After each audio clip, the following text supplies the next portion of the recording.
The last time I was with you guys, I shared a story about how oftentimes our best and worst moments are sometimes just, in my case, hours apart. And I shared a story about how I had preached one morning and had a great morning, and I went home only to find myself that afternoon probably having the worst afternoon I'd ever had with my children, and kind of losing my cool and exploding and just yelling and screaming. And my youngest, my 4-year-old, graciously opened up the live feed between our house and my in-laws' house and exposed my sin in a very public way. And so, and I shared that with you guys, and so for those of you that offered encouragement, I thank you for that. I had quite a few people that came up and said, hey, they're not teenagers yet, it only gets worse. So I thank you for that. And then I also had quite a few of you come up and just share that you too had experienced that same thing, and that it was at least me confessing my sin helped you a little bit. So I want to thank you for that. Like Lowell said in his video, he's off this weekend and spending time with his family, and so we're thankful that he gets to do that. And for those of you that are watching online, we thank you for inviting us into whatever space you're in, whether it be your home, your dorm room, or wherever. We're glad that you are with us. I had no idea what the worship music was going to be, and so this past couple of weeks I've actually been singing that song a lot. That what a beautiful name, and so it was obviously very emotional for me during that. I already told the team that's going to be translating this morning that I apologize that I'm somewhat emotional about this message and kind of where we're headed this morning, and this is going to kind of be a part 2 to what we talked about a few weeks ago, and then I'll be back with you guys in December for probably a part 3. But the last time I was here, I also shared with you that my father had a stroke on October the 2nd, which has left him paralyzed on his left side. And we've had some glimpses of hope, but obviously it weighs very heavy on our hearts because it's not, he's not where we had hoped he would be. And I've had sick children these last few weeks, and so a lot of what I'm going to be preaching on today, I've gotten to experience firsthand. So again, it weighs heavy on me. So I'm emotional for that. I always have a little bit of apprehension when I'm up here speaking, but I've never really felt like that I was going to have a full panic attack. And last night I found myself feeling like I was going to have just a full-blown panic attack, and I just remember staying in the shower and going, hey, I probably should breathe, just take a deep breath and breathe. And so so just bear with me. So we'll see where the Lord is headed with this. The last time I was here, I used a story of John the Baptist, and we're going to continue with that passage. I had talked about how that several of the Gospels recorded the story of John the Baptist, and I spoke to you, and I kind of told you what each writer, what they had shared leading up to John being in prison. And today I'm going to jump into Matthew 11. I'm going to use Matthew's account of the interaction with John and John's disciples and Jesus, and then I'm going to talk about Jesus' response to the people. And so just to kind of back up a little bit and remind you that John the Baptist was kind of the forerunner of Jesus, right? He had been the one he was the one in the wilderness proclaiming the coming of the Christ, right? He was the prophet, and we'll talk about in a little bit that the prophets were kind of the forerunners. They were the ones that were paving the way for the Messiah. And so John had been paving the way for the Messiah.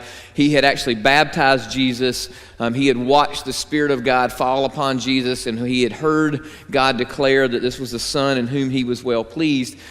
John continued his ministry. He continued to proclaim Christ. He spoke to against the religious powers and the religious leaders and the political leaders that sought to oppress the people. And because of this, John had put a big bullseye on his back and had found himself in prison. And he had been in prison for almost a year. Meanwhile, Jesus' ministry had continued to expand, and Jesus had continued to walk out the promises and the hope that John had been proclaiming. And so now John finds himself in prison, sentenced to die.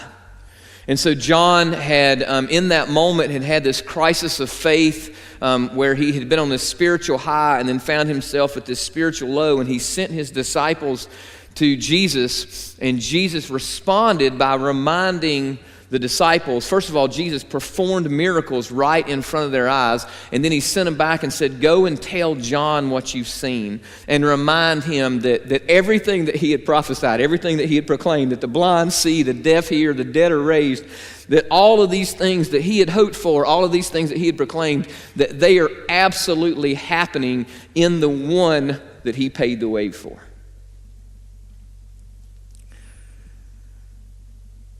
And so Jesus says, go back and report to John. In Matthew 11:4, he said, Jesus, go back and report to John what you hear and see.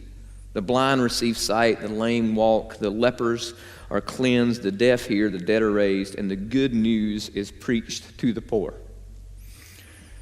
But then he finishes that phrase with this rather interesting line, and it says, blessed is the one who does not fall away on account of me. So I want to just spend a few minutes parked right there, because I think that if we're not cautious, we'll miss that there's really two different things. There's two different conversations that are happening here, and I want to focus on that last verse. So Jesus is gracious enough. He understands. He is grieved by John's despair. He understands it. He gets it. And so he offers John this comfort of going, hey, John, let me reassure you, I'm going to give you this impressive resume that everything that you had hoped for is absolutely true. But John, you're going to die. That the Messiah that you've paved the way for, I am he. I am who I am. But he reminds John, I'm going to do some things, and those things are going to be awful difficult for you to understand and difficult for you to take. And so I don't want you to lose heart on account of what I'm going to do. I don't want you to lose faith because your expectations are not going to be met in the way that you think they're going to be met. And so as I've prepared for this has been kind of a difficult preparation, because this is often a difficult conversation to have, because too often in the church we don't want to have this part of the conversation, right? Like we love the fact that Jesus gave John this impressive resume, but we oftentimes don't want to accept the fact that Jesus sometimes is going to do things in a way that we aren't expecting, or in a way that doesn't meet our expectations. And so I was thinking about why is that in the church that we don't do that, and how oftentimes we find ourselves in this crisis of faith. And what I was thinking about was an infomercial. I'm sure many of you have seen infomercials, right? Okay. How many of you, let's be honest, okay, we're among brothers and sisters, right? It's time to confess your sin. How many of you have actually bought something off an infomercial because it was a product that is as seen on TV? All right, most of you are honest, the rest of you are lying. That's fine. It's okay. It's all good. Not a problem. Most of you have seen infomercials, and it was interesting. I actually looked up kind of how the infomercial phenomenon came to be, and so for those of you who aren't familiar, I think everybody should be, but an infomercial are, most of the time, they're these lengthy commercials. Sometimes they may take up a whole 30 minutes. Sometimes they're just, the kind of extended minute or two commercial. But usually they're selling some kind of product. And these products may include like a cleaning product, an appliance, a food preparation device, dietary supplements, alternative health aid, memory improvement courses, books, etc. Okay? The infomercial industry is a $200 billion industry. All right, so it's a pretty serious chunk of the market, right? So infomercials. In fact, we actually have some like entire networks that's what it is. It's just 24-hour infomercial selling products. An infomercial presents a significant amount of information in an actual or perceived way to attempt to promote a particular point of view, right? And also, oftentimes, the demonstration seems to be exaggerated in order to gain your trust, or because they're hiding an important fact. All right, and I think about my favorite infomercial right now is the, oh my God, Flex Seal. The Flex Seal. The guy takes a perfectly good boat, cuts a big old hole in the bottom of it, and then, fills it in with that Flex Seal, and they put it on the water. What the neglect tells you, it takes like 7,500 cans of Flex Seal to do that. Like, why anybody would do that, I don't know. But anyway, and then they're out there in a rowboat with this big rubber Flex Seal in there. And so, but I brought this because this is a product that we bought in our house, and it was called the Sonic Scrubber. All right, and it was my wife bought it as there actually used to be, may still be there at Concord Mills and As Seen on TV store. So she actually bought it there because in our previous house we had a tile shower, and the tile the grout in there started getting all scummy and dirty, and no matter what we put on there, we never could seem to get it clean and stuff like that. And so my wife saw this infomercial on TV and then saw this Sonic Scrubber as seen on TV store and bought it. All right. So, and she comes home, and I get home to find what in essence is a battery-powered toothbrush. Okay. And it comes. I mean, it's a battery pack. It takes a couple of batteries in there. It's got an on-off switch. Then it's got these several different scrubbing heads on it, and you choose whatever size you need, and then you put it on there, you flip the switch, and it does the scrubbing for you, and then you can go in there and scrub your grout. All right? So Katie's like, this is going to revolutionize how we clean the shower and everything. And so we get in there and we start cleaning it, and it works obviously better than what we had been doing right up until it gets wet. And when it gets wet, it gets corroded, and it quits working. And so, we found ourselves, I found myself skeptical that it was going to do anything. She found herself putting her hope and trust in it. Both of us were disappointed because my skepticism, I was hoping I would be proven wrong. She was optimistic, and it didn't work out. And so both of us were left disappointed. And I think about how often in the church we, as a body of believers, so desperately want to market the good news in a way that invites people to receive it and to believe in it, but oftentimes in our zeal to do that, we misrepresent the product that we're trying to sell.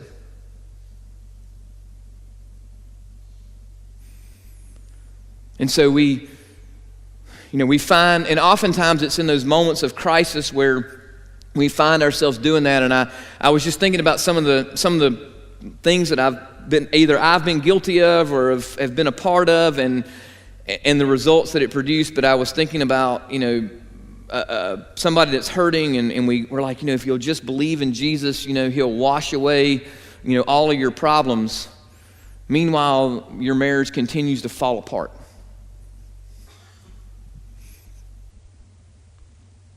Or we talk about how accepting Jesus and everything in your life will be better. Meanwhile, you find yourself still estranged from your family. You're barely holding it together as a parent.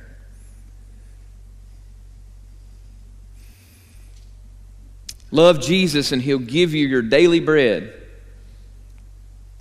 Meanwhile, you can't even pay our mortgage this month. If we just pray enough, Jesus will heal whatever ails you. Meanwhile, the doctor tells you the cancer is spread. Trust in the Holy Spirit and He'll give you all the wisdom. Meanwhile, you continue to struggle and find yourself falling into the same trap over and over and over. Now, I want to be cautious because all of those statements that I gave you about the truth of who Christ is and God is and the Holy Spirit are absolutely true. Jesus is capable of healing everything. The Holy Spirit is capable of giving you all wisdom. We serve a God that is limitless. But I think Wednesday night I was listening to Nancy give a testimony about an event that happened in Kenya where they prayed for a lady and she was healed miraculously. And Nancy and I and others in the room have experienced things like that, but we've also prayed for people and they didn't get healed in this lifetime. right? And she summarized it by saying that, I consider Nancy a mature Christian, but Nancy's like, sometimes I just don't understand how God picks and chooses what he does and how he does it and when he does it, right? But I believe that God's timing is perfect. I believe that he's sovereign, but I don't know how to answer that question.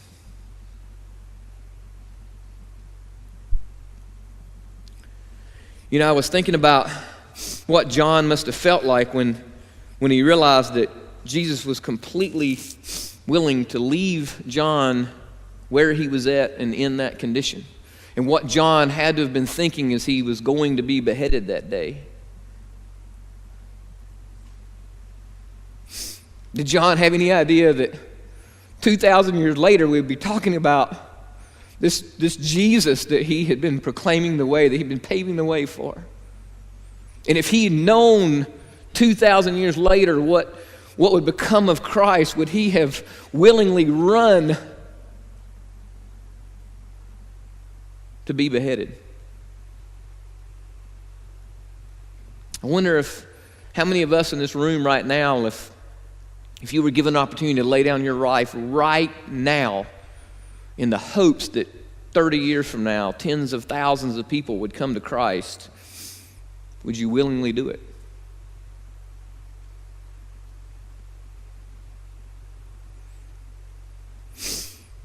I think about Jeremiah says, I know the plans that I have for you, declares the Lord, the plans to bless you and prosper you and not to harm you, plans to give you hope and a future. But Isaiah reminds us that my thoughts are not your thoughts, neither are your ways my ways, declare the Lord. As the heavens are higher than the earth, so are my ways higher than your ways, and my thoughts higher than your thoughts.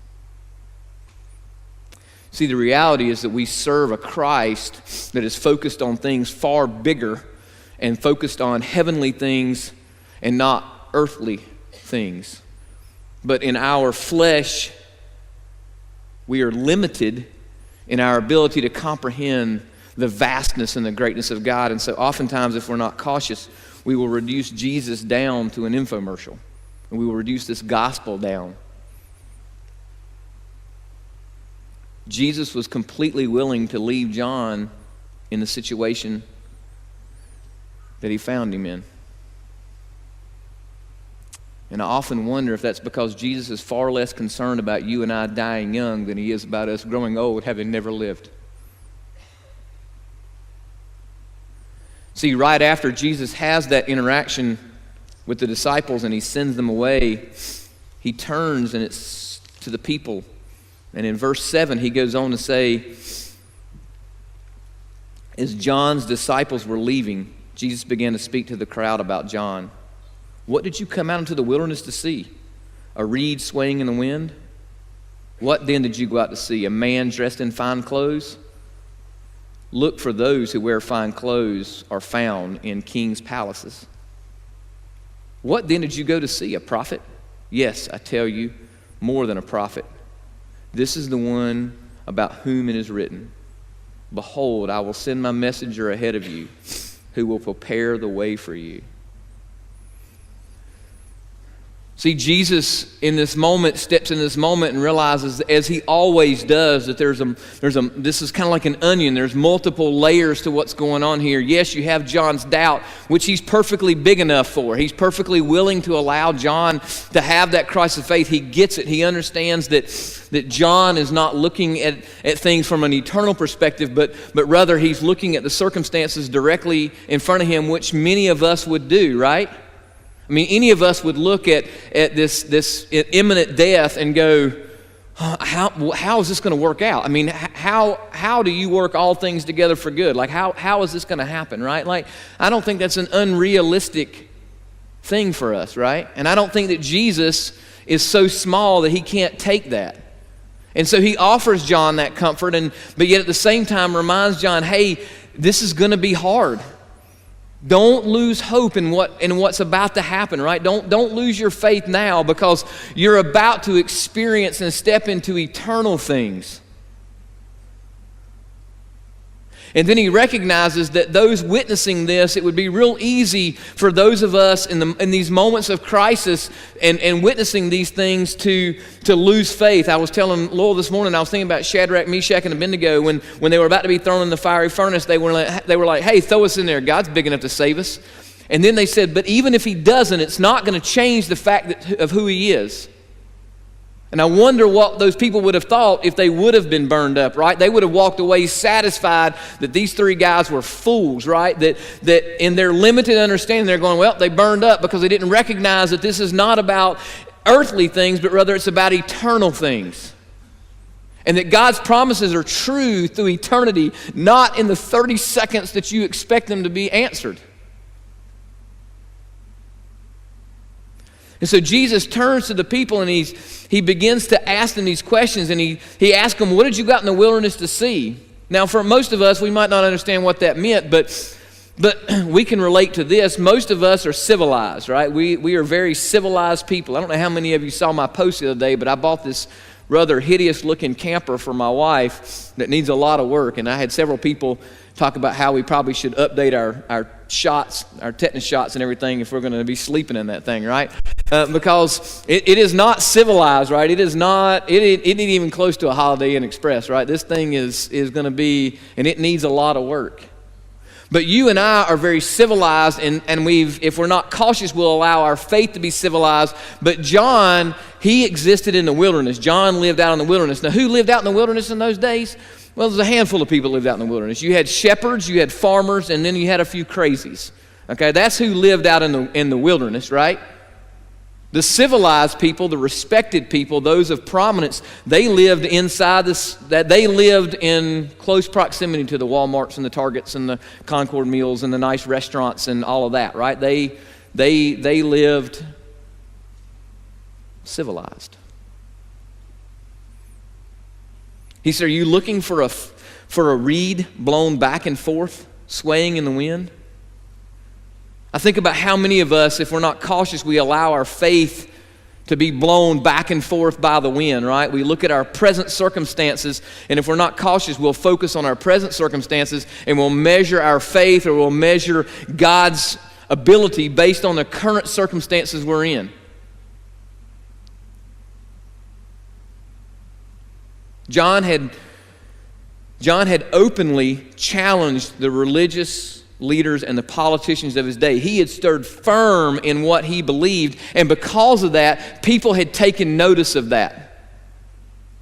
You think about some of the most respected leaders that you and I look up to. We don't look at leaders whose opinions change based on if a camera's in front of them or not, or based on whether their party's ahead or not, or whatever the circumstances are, but rather we're drawn to those leaders who know that they know, and they stand firm in the faith in that. And that is what John represented for the people. The people went out because they knew John was in the wilderness, they knew John was uncivilized, they knew John was firm in what he believed, and that he was speaking to the establishment that was trying to civilize society.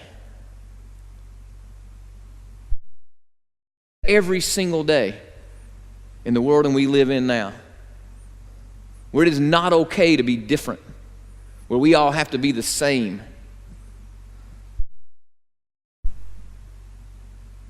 He said, were you looking for someone with polished clothes and looking all nice and fine clothes, and you'll only find them in the palaces? Just in case you were wondering, John wore clothes made of camel hair. And that was not luxury clothing back in those days. Okay? Camel hair was itchy, it was scratchy. That's not the fine linens and the silk and things like that people would wear. That was what a caveman would have worn. That would have been like if I walked in here today wearing a bearskin rug or something like that, right? Like that's what it would have looked like. And it said that he ate locusts dipped in honey. Let me translate that. He took grasshoppers, dipped them in honey, and ate them. That's not what people would have eaten during the day as a normal course of their diet, right? But John recognized that he wanted to be removed from civilization, right? He didn't want to buy in and subscribe to that culture. And I love what it said. It said, or did you come to see a messenger?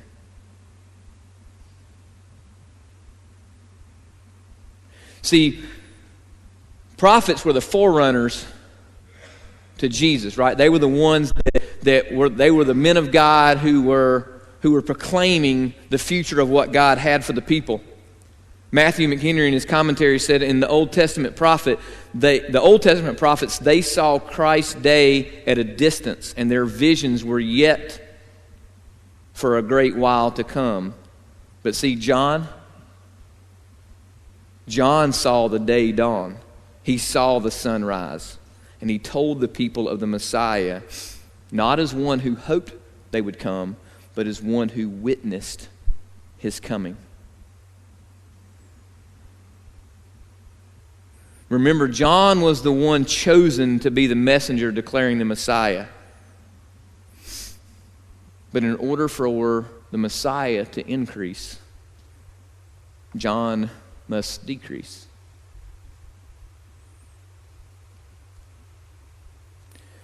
The good news is not a product to be sold, but rather a freedom to be shared and lived.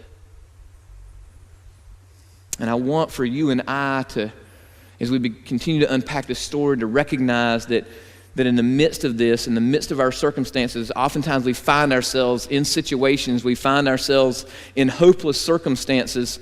And the reality is that it's there that we truly find the Messiah in all of his glory. Because when you and I get to the end of ourselves and the only hope that we have is an eternal God, it's then and only then are we able to step into eternal things. I want to invite the band to come up and close with a few thoughts.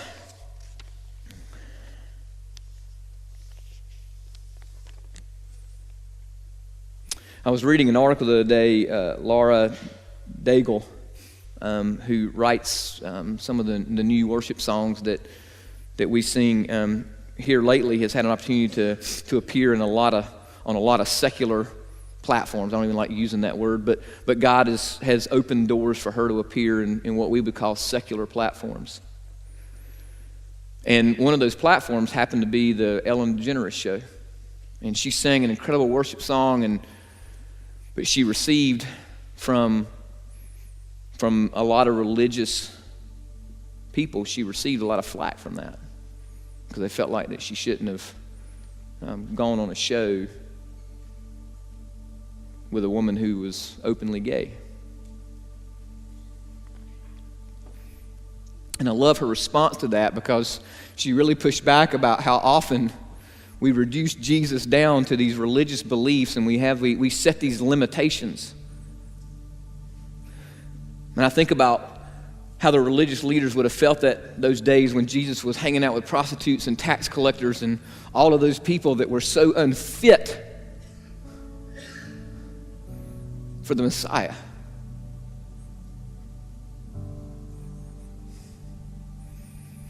But I want to challenge you and I that we need to stop putting Jesus in a box. We need to stop setting our expectations on earthly things. We need to quit peddling a religion that can be measured by rituals. We need to stop acting like Jesus can only save ... can only love ... can only forgive ... This world is too broken, too hurting, too sinful to be saved by a Jesus that we can reduce to an infomercial. But rather, it needs a Messiah whose ways are above our ways. It needs a Messiah whose thoughts for his people outnumber the grains of sand. It needs a God who so loved the world that he would sacrifice his only son. And it needs messengers like you and I to believe and act like greater is the one living in us than the one that's in the world. It needs messengers and people who are set apart, who understand that they're a royal priesthood. We need believers and followers who act like the Word became flesh and that we beheld his glory. Believers that that understand that the stone has actually been rolled away and that the tomb is empty. And that when Jesus on the cross said, "It is finished," that it is finished. I want to close with this one thought. That if we truly want to live out this gospel, if we want to truly experience the good news and this freedom, we need to stop trying to reduce Jesus to us and start elevating ourselves to Jesus.